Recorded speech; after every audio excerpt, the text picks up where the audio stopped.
Thanks, Adam. So I'm Andrew Waugh from WoodSolutions Architects. We're a London-based practice, and we've been working in mass timber for 20 years. We work now pretty much all over the world, which is really exciting. We do a lot of research. So I guess about a quarter of the office is pure research. So we have research projects for the US government, for the European government, for UK education and railways, and lots of different stuff around design, technology, fire, detailing, insurance, lots of different kind of research projects that really enable us to carry out the work that we're excited about in mass timber. Yeah. Awesome. Well, I might just pull on that thread a little bit. So out of you named a lot of those things there. What ones do you think is the most bleeding edge, which is actually going to move the needle the most from a global point of view? I think so. In the UK, we had this awful event at Grenfell Tower, and I know that you've had similar events, sadly, in Australia prior to that, and also more recently in Spain. And what we need to be very conscious about with timber is that it is a combustible material, and that a burning timber building, the timber in that building can add to the fuel load of any fire. So we need to be really sure that as a design community, as a construction industry, we really understand how mass timber performs in fire, how we can build safely, and yet still kind of celebrate and enjoy the material. I think the idea that we had really for many years, I think, at the beginning was this kind of simple replacement from concrete and steel to timber. And it definitely is, is still the only viable alternative at scale to concrete and timber, to concrete and steel.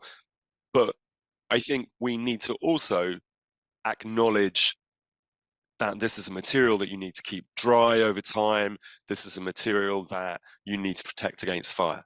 So there are complications, or there are challenges in using the material as well. Thinking about a wholesale change of the industry from a concrete-based industry to to a bio-based industry, then we need to accept that there are challenges within that.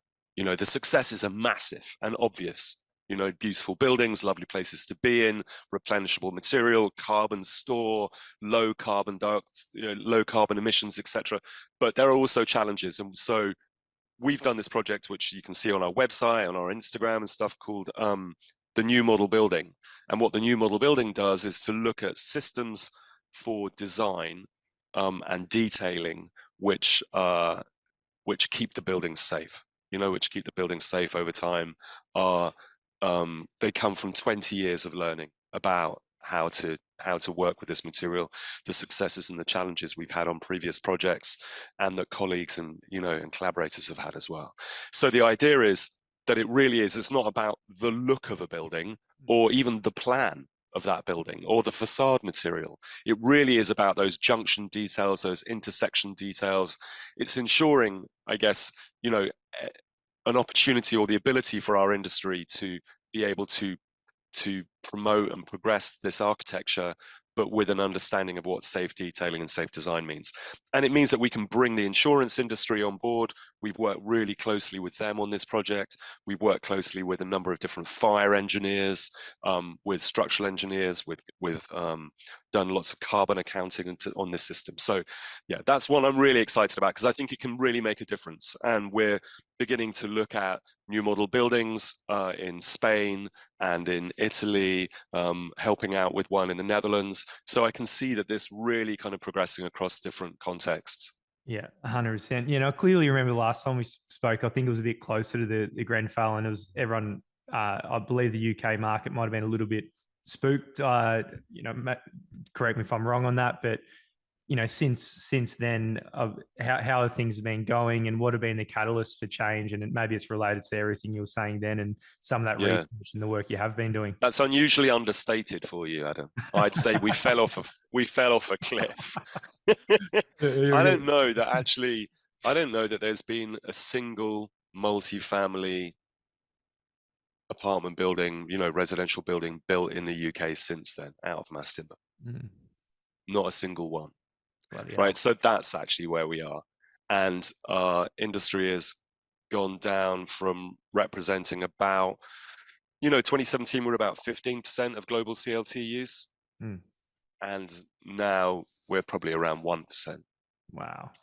So it's been a massive shock to the market. Obviously, there are other issues. We've had COVID and a downturn in the economy, and the kind of and the self-inflicted ridiculous injury that is Brexit. That has completely crippled us in culturally and economically. But yeah, it's been a massive change. Yeah, well, and especially like because as a practice, I remember you made the call and the leap to say, "Hey, we're going 100% mass timber," and that was before that happened. And you're still thriving, or I believe you're thriving more than ever as a practice. Yeah. Like, how was that? Yeah. Making that call, and you're seeing that in the market you're based in, all that unfold, and how did you pull through there? And you obviously diversified geographically as well, it seems. Yeah, we went off island. Yeah. Isn't that what you say in Australia? Anyway, we kind of like, we just kind of like, we began to do more and more overseas. And also I think, the research has become there's obviously, whenever you do anything innovative, whenever you do anything new, there's a constant element of research about what you're doing, right? Because it's not just a kind of functional process.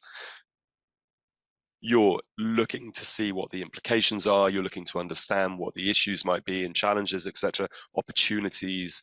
But I think that because there was this massive kind of breaks on issue that happened to us, we've really realized that what we needed to do is to kind of provide the evidence of to give confidence to the market.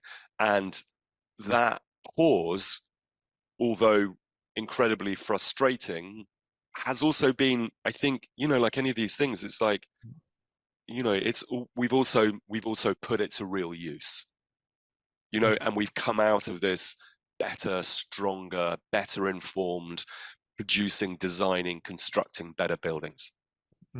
So this hiatus has really has been a process of reflection. It's given us the opportunity for a process of reflection and and also, we've diversified a bit, because prior to 2017, most of the stuff that we did was residential. Now most of the stuff that we do is commercial. We have and it's really exciting to get that kind of cross-pollination of design philosophy, design technologies, the communities that exist within our industry, within residential and within commercial, are often quite distinct. So actually, we've learned a lot from the office market, about biophilia, about kind of wellness, about, the kind of influence that that certification systems like Neighbours give, which is really, really interesting. And I think that will only kind of result in better residential buildings. Yeah. That's amazing. And so you might have already touched on it again, but like, what are the cutting edge challenges right now that are holding things back, and that you're working on right now? And it seems like it might be whack-a-mole. You whack one problem and then there's like something pops up. Whack-a-mole is it can feel like, we try and liken it to a hurdle race rather than whack-a-mole, but the hurdles definitely aren't in a straight line, Adam. That has to be true. But I think that, I think that in terms of what we've learned, the opportunities is, for this is, this needs to be a complete transformation. It needs to be a paradigm shift in architecture. And that can be as prosaic as understanding about moisture during construction, or insurance issues around fire, or thinking about how we count sequestered carbon, within our overall understanding of our buildings, so that we don't actually just have a solid lump of timber if we're trying to reduce the carbon, because, hey, look at all that stored carbon, so let's just use as much timber as possible. It's also about understanding about, resource responsibility. And I think overall, when you stand back and you look at all these different issues, all these different moles or hurdles that we're talking about, actually what you realize is that within a paradigm shift, within that kind of Teutonic, no, not Teutonic, I don't know Tectonic. what that word. Oh, tectonic. Yeah, we go. It's a Tectonic. made up word. You should Teutonic have. is knights in no, Teutonic's knights in armor. Feels a bit like that jousting. Anyway, tectonic shift are also is about reframing how we see success in architecture. And I think for me, that's that's been a really interesting kind of learning process. Is that you know the way that our society talks about success in architecture, the way we talk about you know our buildings in our cities has been about these for many years now, for decades, has been about these individual idea explosions, these individual kind of like individual statements from kind of fated individuals in our society. And I think that which has arisen, which means that we have these kind of like super tall shiny glass objects, glittering in the sun, whereas actually what we, I believe, need to think about is buildings who buildings that celebrate their success in terms of their relationship with our planet, in terms of how people feel when they live and work in these buildings, how healthy they are, how calming and secure and happy and content they make us feel. Right. And I think that that's really where we need to be measuring success, not thinking, oh, I wonder if this year's color will be yellow or last year's is orange, or do you know what I mean? It's just like, Yeah. and I think that, the Instagram kind of clickbait nature of kind of architecture at the moment needs to be reconsidered. And I think that timber is very much part of that story. Yeah. And I guess that for many years I thought that timber was the headline. But actually, I'm not so sure it is. I think timber is the enabler, for a better future for architecture. Yeah. So is it, I mean, when it comes to timber architecture, is it like you got that paradigm of, function? Maybe it's a totally wrong paradigm, but like function follows form, form follows function. I mean, is sort of what you're saying, that the architecture follows the, rather than the other way around sort of thing. Is that, yeah, maybe double down? I think it has to.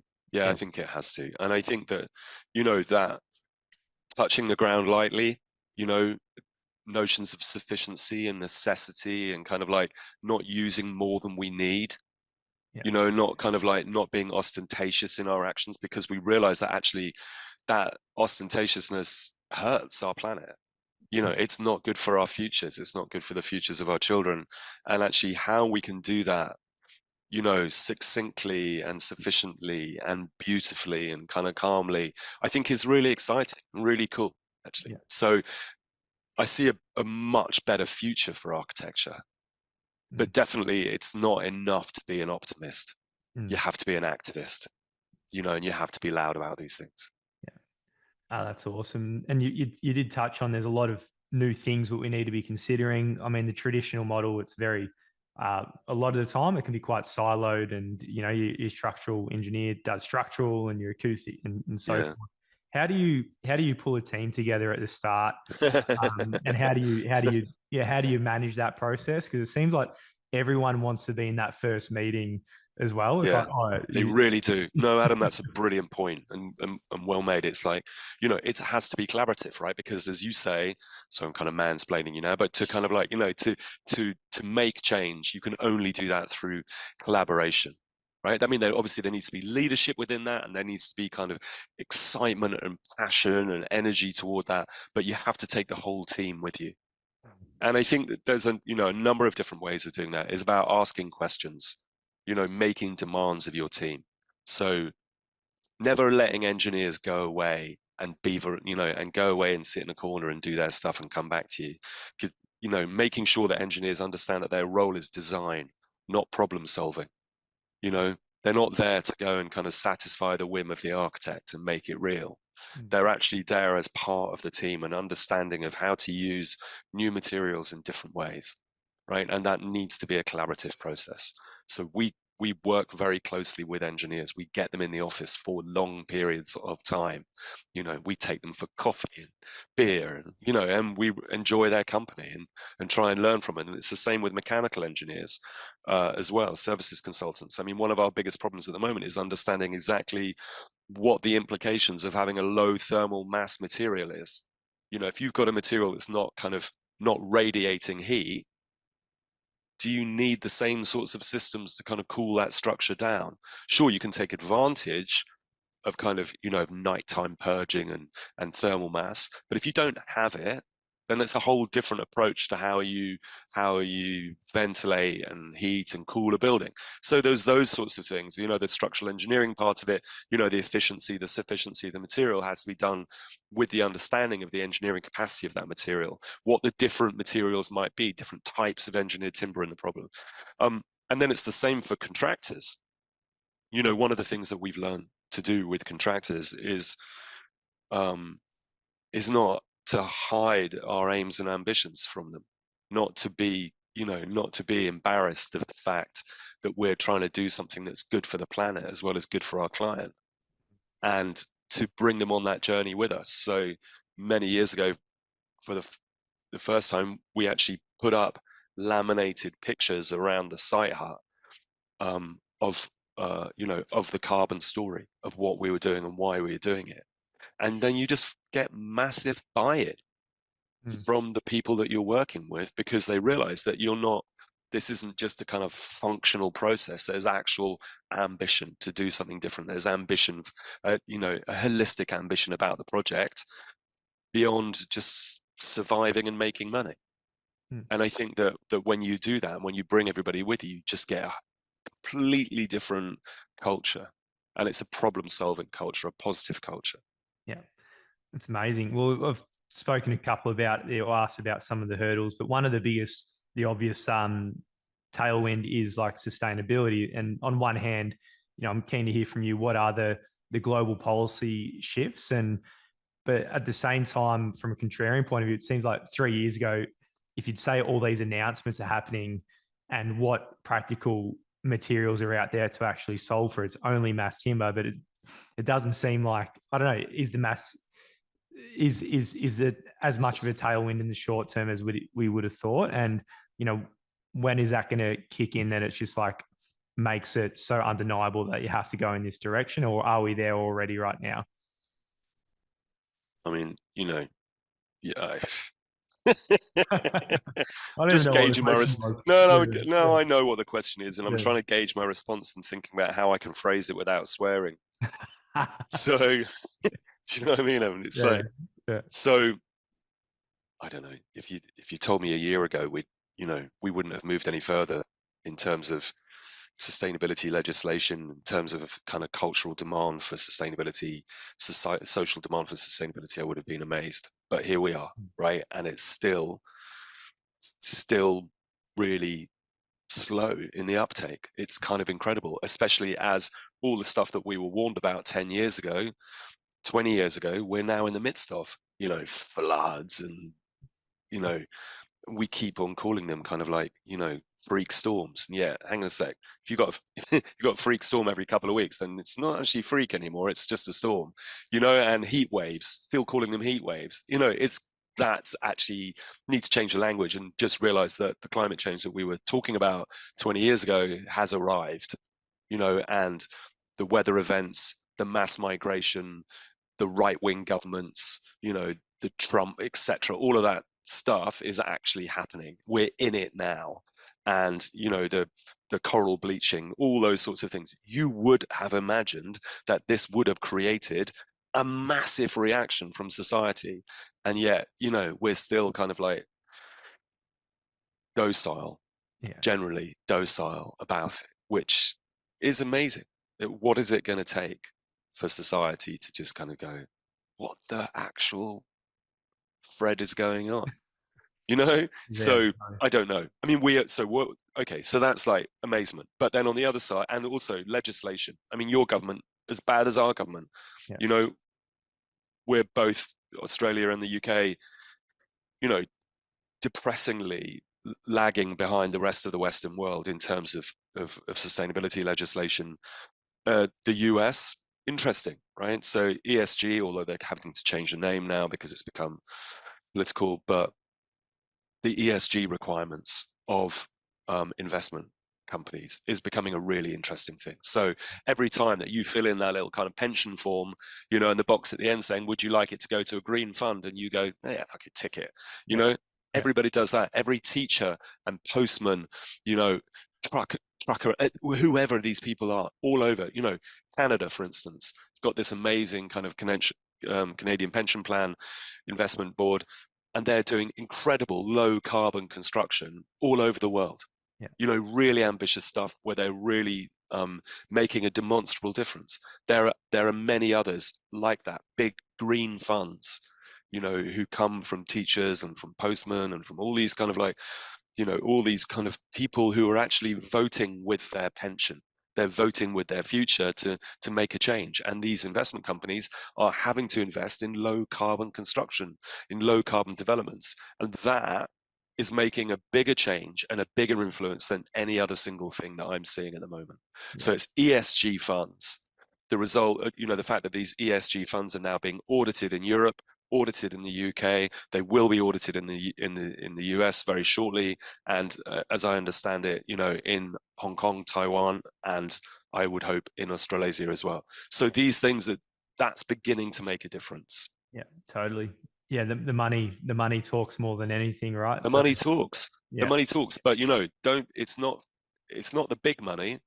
Yeah. It's the individuals who are actually finding more power through their pension than they're getting through their ballot box. Yeah, it's amazing if you look at an individual's impact they can have. Like, you know, barring career is maybe number one. What you do with your time and energy, you've got what you can choose that on. But the other one, like you said, it's like, where are you actually putting your money? And then in your pension, we have our superannuation pension, whatever it's called, basically. But if that's sitting there, like, someone's using that money to invest in things, and if you tick that box, like you said, then it is going in that direction. Hey, it makes a massive difference. Yeah. So tick that box, folks. That'll be the name. I mean, I think the other thing as well is that, you know, Adam, we need to be, you know, climate change, just like, you know, whether it's, you know, women's suffrage or, you know, or feminism or diversity or any of these sorts of challenges that society have come across to be more open, more generous, more, you know, more inclusive. Climate change needs to be part of that kind of conversation, needs to be something that, you know, that you're not embarrassed about talking about, that you don't think you're going to be a buzzkill, you know, or a fun sponge, or any of those things I've been called over the years. Yeah. But that actually you can go into a social Wouldn't imagine situation. You being called a fun sponge, Andrew. But I don't know, to get me down the petrochemical arms, mate, and I'm That's it. But you know, I think it's just so important that we are having these conversations as a society, as, you know, as humanity, that we are talking about this kind of thing all the time, putting those conversations out there, thinking about activism, thinking about how we can make a better society from the kind of, you know, the sort of the crippling problems that do face us. Yeah, that's incredible. So, you know, looking forward, you know, I guess looking back, you were the first pioneer really with Stadthaus, and a lot of the industry's got a lot of thank to those big leaps and those risks taken by you and the project team at the very start. Where is it heading into the future? Like, where do you see things? Are there big leaps on projects and things like that, or are we sort of in that maturing phase where the innovations are sort of like being picked away? So where are we heading? I don't know. If I knew, I'd be doing it. I don't know. You know, one thing I'm pretty sure about, it's not about how tall you can go. That's not a question. You know, that's not an interesting question. I think that's a, you know, that's a sort of how fast can you go question. It's, we need to be more sophisticated than that. You know, I think it is about a replacing of values, and maybe those changes aren't kind of, you know, glamorous or phenomenal in the same way that we might look back on previous advances in society. Maybe they're a little bit more humdrum, maybe they're a little bit more mundane, but maybe they put better smiles on our faces and, you know, and give us happier lives, you know, and better cities to live in. Yeah. So I don't know. I think that what we haven't done yet is really understand what the true nature of a timber architecture is. I think, I think that, myself included, we're still building concrete buildings out of timber, and we need to understand what that paradigm shift will really begin to look like, Yeah. and feel like. So that's what I'm, constantly kind of searching for. Yeah. That's an incredibly modest answer. If anyone can sort of like pick something of you, but that's probably like, but yeah, that's excellent. If people want to find out more about yourself, Andrew, got interested questions, want to figure out your research, anything like that, where should they go? Website, Instagram, get me on LinkedIn. We're really open for conversation and to meet people. So yeah, bring it on.